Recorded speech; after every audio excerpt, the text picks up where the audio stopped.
Hello guys, my name's Fireguy and welcome to Hot Fire. So this week guys, I'm finally back on schedule. You guys realized last week my Hot Fire was pretty late. I uploaded it the day of the Impact that was happening the week after Destination X, and I was reviewing Destination X on that Hot Fire, and it was a bit of a mess, but I decided to upload it anyways because I gave my general review of what happened in the last 2 months as well.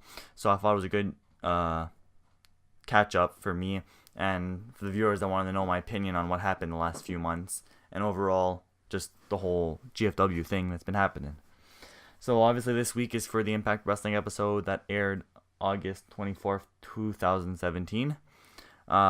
This is the Gauntlet for Gold after Alberto El Patron got suspended and got his GFW Global Championship relinquished or vacated or whatever, or stripped or whatever. Whatever synonym you want to use, really. So let's get right into this, guys. The show starts off yet again with the crappy show all our sponsorships from all the countries, Spy Kids animation intro that I don't like at all. It's just too cheesy for me. I don't really enjoy it. But anyways, that's just a small thing at the beginning of the show. It doesn't really matter. Not really. So now we go back to last week to see what happened once the cameras went off the air. So obviously a member of the American Top Team jumped one of the referees after the match between Matt Sydal and Bobby Lashley, and we go behind the curtains when they just got off stage, and Jeff Jarrett and Dan Lambert get into a huge argument with each other, start arguing like crazy. The other American Top Team guys jump in, start not fighting, but like swearing at each other, yelling at each other. I really enjoy the swearing part because it added a really good aggressiveness to this. Like, it makes it shows that GFW is not afraid of going that next level. Like, they're not afraid to just stay PG. They're aiming for a more older audience like that, and it brings back a few memories of, Attitude Era and stuff like that, with all the aggressiveness and the swearing and stuff like that, which was a nice touch.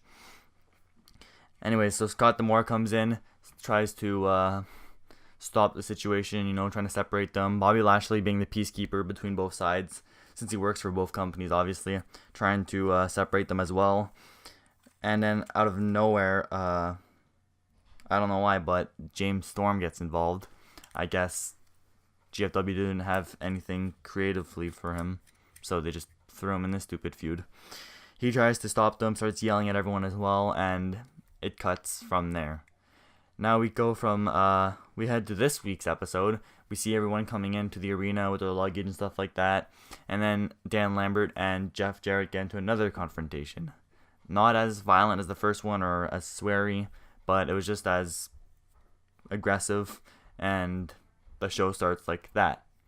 So overall, I still don't really like this whole American Top Team thing. They're trying to mix real life with wrestling, and they're trying to, like, in real life, Lashley is being forced right now by American Top Team to make a choice, but I don't know why they had to put this onto a wrestling show. Like, obviously, I feel like the only reason why they're doing this is because Dan Lambert's good friends with Jeff Jarrett, and Jeff Jarrett was like, "You want TV time? Here, waste it." So that's the only reason I can think of. Personally, I don't enjoy this storyline that well. I hope it ends soon, and adding James Storm in there just doesn't do anything for me at all. So now we cut to a little segment that happened before the show. Jim Cornette, he meets with the whole roster, telling them that Anthem and GFW can make them the stars of tomorrow, but they have to grow up. They need to stop bickering between each other. They need to start acting like professionals if they're going to make it in this business. And then he promotes the Gauntlet for Gold a bit more, and it ends there, really. I didn't really enjoy this segment because they basically spoiled everyone that's going to be in the Gauntlet for Gold. They straight up said that there's 19 people, and they're all in that segment. And then there's one surprise entrant. Like, I don't know, why would you spoil that? The whole point of a Gauntlet match is for the entrance. Like, you're never gonna get a 5-star wrestling match out of a Gauntlet match. It's not gonna happen. The whole shtick and the whole thing that gets people attracted to these Gauntlet matches and Royal Rumbles and WWE and stuff like that are the entrants. Like, who's going to come in next? And by spoiling it like that, it just stupid. Even if there was no order, even if they didn't show the order, it was still lame. Like, why? So honestly, I was a bit disappointed. But then later on in the show, I felt a bit better because there's a few entrants that showed up that were a little surprised in the Gauntlet for Gold that weren't shown in the, what do you might call it, in that segment there with Jim Cornette. So now on to the first match here, guys, with OVE versus the Heat Seekers. So this match, guys, is what should have happened. This is what should have happened last week. This was an amazing debut for OVE. OVE just absolutely annihilating the Jobbers, the Heat Seekers, obviously. And this was just a way better showing than last week versus Zachary Wentz and Cade. I don't remember their names. They just got way too much offense on OVE, and it just didn't feel like a proper debut for these guys that are supposed to be a big deal. So OVE this week absolutely annihilates it. Now I think the next step for them would be to get some mic time, because all we know is that they're crazy people that wear masks and they're polar opposites, JB mentioned, but how are I supposed to know that? Like, hopefully they get some mic time. I just have a feeling that they're pretty decent on the mic. I've never heard them, so I just assuming based off their characters that they can at least play the crazy person character pretty well, or like whatever. I just feel like they're good on the mic. I can't really say anything more than that. Just like it's like assumption, I guess. So yeah, overall that segment there was definitely a hot. I would definitely give it a hot on my scale. It was really good. This is what should have happened in the first place. Just overall a good debut for OVE. And just another thing, I'm not a big fan of their finisher, like kick to the head, kick to the legs. Especially with LAX being the tag team champions and all the crazy shit they can pull off. It just seems kind of lame that that's what OVE does. And it wouldn't feel credible if they'd be able to defeat LAX with a move like that. But anyways, on to the next thing here. So we cut to the back, and it seems like GFW has a new set, like a fake set, fake office space for Jim Cornette segments. So it's kind of like in Lucha Underground or WWE. I don't want to bring up other companies, but like they have sets where it's like offices. That's kind of what's the case here with Jim Cornette. He has a little office. And then Chris Adonis and Eli Drake come in, and Eli Drake's like, you look really good, Jim Cornette. Those colors look good on you. Did you lose some weight and stuff like that? And Jim Cornette knew right away what he wanted, and he was like, you want me to change your number in the Gauntlet? And after Eli Drake's like, yeah, I would like that. And after Jim Cornette was like, okay, fine, I'll change you. He's like, let me just see here real quick. He's like, oh, I change you. I would change your number. After Eli Drake's like, what number is it? And he's like, oh, number 2.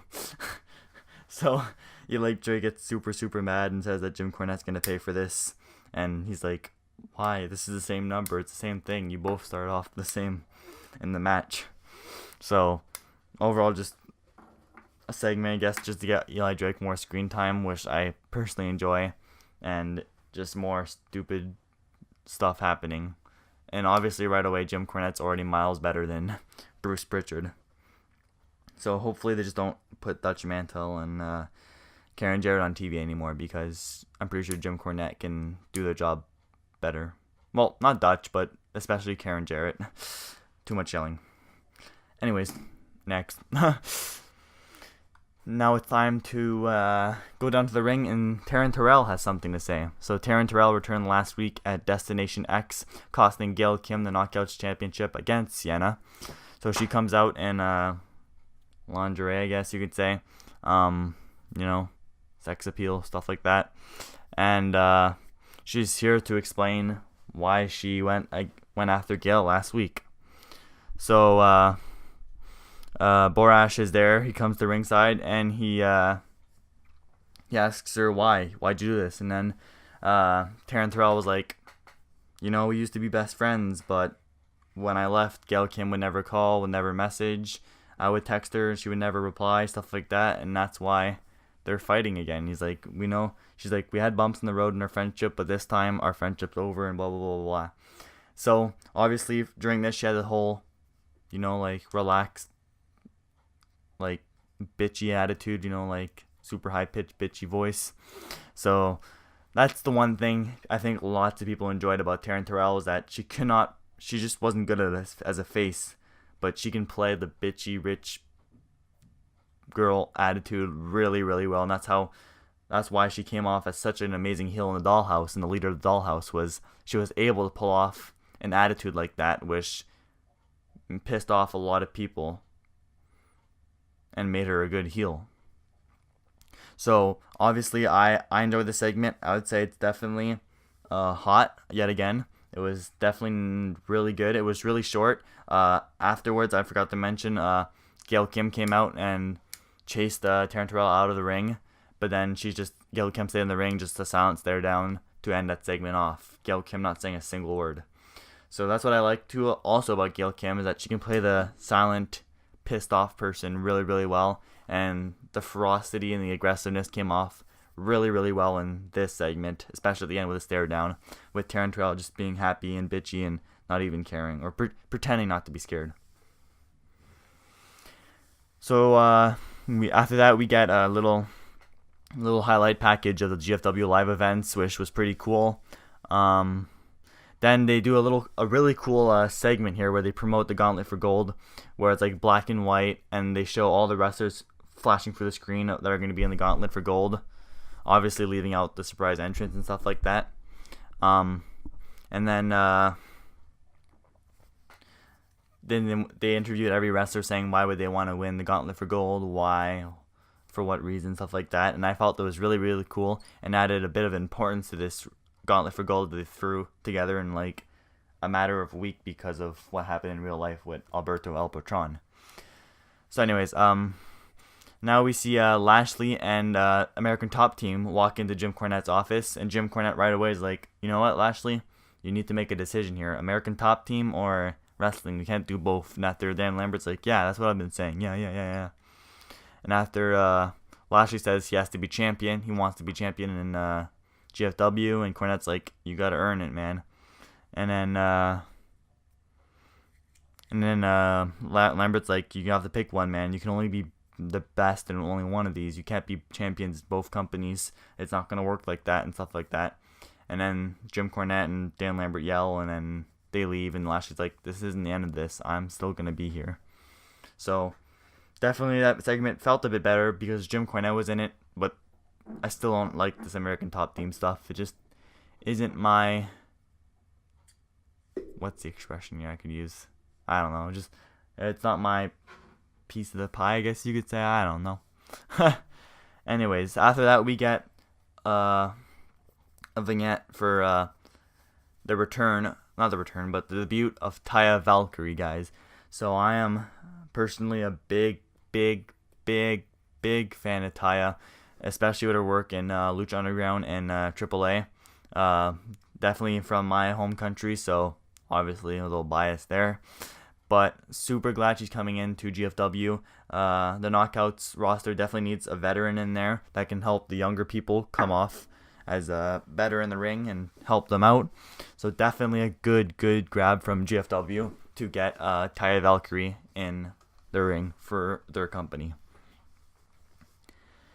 Now we get the big farewell to America from Grado. So basically, Grado had to get married in the last few weeks, or else he would get deported back to the UK because his visa is up or something like that. So Grado and Joseph Park come down to the ring, and Grado starts saying his goodbyes, saying he's going to miss all these foods. He starts naming off like chili fries with extra cheese, chili fries with sauce, chili fries with, just like naming a bunch of chili fry stuff. And then Joseph Park grabs the mic and he's like, you're making me hungry, dude. He's like, but anyways, he's like, I feel bad for you, Grado. He's like, he says, I'm sorry, Park and Parks couldn't help you out. He's like, we tried our best, but it's time for you to go, Grado. You have to say your goodbyes now. He's like, I'm going to miss you, bud. He's like my dad said. He was like, I don't know. He's like, like my dad said, he's like, just be a man. Just do it yourself or some stupid saying like that. I don't remember too well. But Grado grabs the mic and he's like, thanks, I guess. He says his goodbyes. He goes to each ring post, starts cheering the fans, and out of nowhere, Laurel Van Ness's music hits, but it ain't crazy Laurel Van Ness. It's normal Laurel Van Ness that comes out. It's been 8 months since we've seen Laurel Van Ness not in that crazy wedding gown character, and she comes out normal, and she says the past few weeks have been the happiest of her life, and that she's finally back to normal because of Grado and stuff like that. And she's like, Grado, you're the peanut butter to my jelly, the barbecue sauce to my ribs. And then she's like, it's just stupid stuff like that. And then she goes on to a knee, and she asks Grado to marry her. Obviously, Grado says yes, and now he's staying in America. So obviously, Grado and Laurel start making out on the floor, but then Congo Kong's music hits. He comes out, but Mahabali Shera appears in the ramp, and Mahabali blocks Congo Kong from heading down to the ring.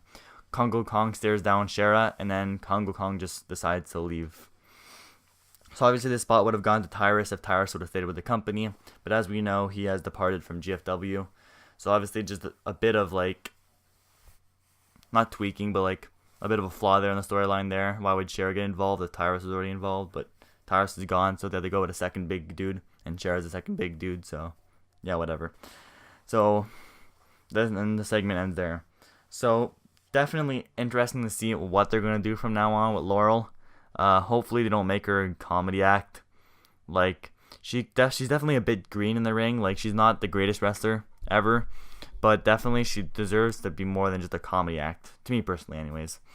But overall, the angle itself, this segment was good. Yet again, I'd give it another hot. It was definitely good, but overall, this whole storyline about Grado just didn't interest me. I was never a big fan of comedy wrestling, stuff like that. I know a lot of you guys on ImpactAsylum hate Grado. Personally, I don't care for Grado. I don't hate him. It's just comedy never did anything for me. I don't hate comedy wrestling. It's good to have it, but I'm never gonna laugh at it. I'm never gonna enjoy it. It's just okay, good, next. I don't hate Grado. I think he's fine in what he does. It's just comedy wrestling's never done anything for me in that regard. So overall, I feel like this segment really worked, but the whole storyline itself, the whole angle didn't really come off that well. And then now we go back to Cornette again. Cornette meets with Eddie Edwards, and they start talking about their time in Ring of Honor, saying how it's good to see each other again. And he says Anthem would be proud if he won the world title tonight. And then we head to the LAX clubhouse. They're talking about their business, saying what they're gonna do, what their business is, how their business is doing, because they're gangsters, stuff like that. So all the gangster stuff. They say that Homicide's gone, controlling border traffic between drugs and stuff like that. And then Conan says, Key, go win that gauntlet, and then Low-Key leaves, and it ends there. Now it's time for the huge Gauntlet for Gold match, guys. So, right away, the two people in the match, starting off, is Eli Drake and Eddie Edwards. So, how it's going to work this match is that Eli Drake and Eddie Edwards will go at each other for 2 minutes. If neither are eliminated, then a new entrant will come into the match, and every 90 seconds afterwards, a new entrant will be added to the match. So, Eddie Edwards and Eli Drake start off, like I said. Mario Baccara is in number 3, and he comes in, and he actually survived quite a while in this match, guys. I was quite surprised. Definitely a good performance from Mario Baccara. He had some pretty sick suplexes, but everyone knows that he's rather good at those suplexes. Then number 4 is Eddie Kingston, a big return to GFW. He hasn't been used in a few months. He was still under contract, but just wasn't used for some reason. He's definitely a good talent, a really great mic talker, and I don't know why GFW didn't use him. It was just a big waste from him. I'm not going to go through the whole list, guys, but I'll just go over specific people. So number 6 was Dick Justice, or Richard Justice. 7, EC3 came in at number 7. 13 was Johnny Impact, guys. I'm gonna have a habit of saying Johnny Mundo because since I watch LU, or Lucha Underground, but hopefully I'll get that out of my mind and I'll actually say Johnny Impact. But I'll just skip the rest because the rest aren't that important. Lashley came in at 18. Moose came in at 19. Loki came in at 20 as usual. But Loki didn't last at all. He got eliminated pretty early on. But anyways, we went. The final 3 of the match ended up being Johnny Impact, Eli Drake, and Eddie Edwards. Eli Drake and Eddie Edwards surviving since the beginning of the match, being in the match for over 40 minutes. Eli Drake gets a cool moment where he almost gets eliminated, but he goes for the middle ropes instead. Then he almost gets eliminated again, but he hangs on by his feet and stuff like that. But then Johnny Impact gets eliminated, and then we're down to the final 2, which is the same 2 people we started the match with, Eli Drake versus Eddie Edwards. So this one I'll just go through the quick process of what. It was a rather quick match. I mean, not a quick process, but a quick match. In the end, Eli Drake does win. He hits a big air. He rolls through the air raid crash and gets it for the win. So basically, there's a huge match, guys, and Eli Drake wins it. I am so happy. People wanted Eli Drake to get pushed for months, especially at ImpactAsylum. You guys were crazy for Eli Drake. I am crazy for Eli Drake. I am super happy that he's finally got his chance to shine in GFW. He finally has the title in his hands, and hopefully this means a lot more matches and a lot more mic work for Eli Drake because he's a not huge, but a great talker on the mic, and he's super solid in the ring as well. So super happy for him. Definitely was this whole show, every segment, every match was definitely hot on every single beat. This show was super good from start to finish, guys. If you haven't seen it yet, please tune in and watch it. It was awesome. So I'm gonna end this hot fire off here, guys. My name's Fireguy. Thank you for tuning in, guys. Thank you for tuning in every week. I'll see you guys next week for next week's episode of Hot Fire. And I'll see you guys a little bit later.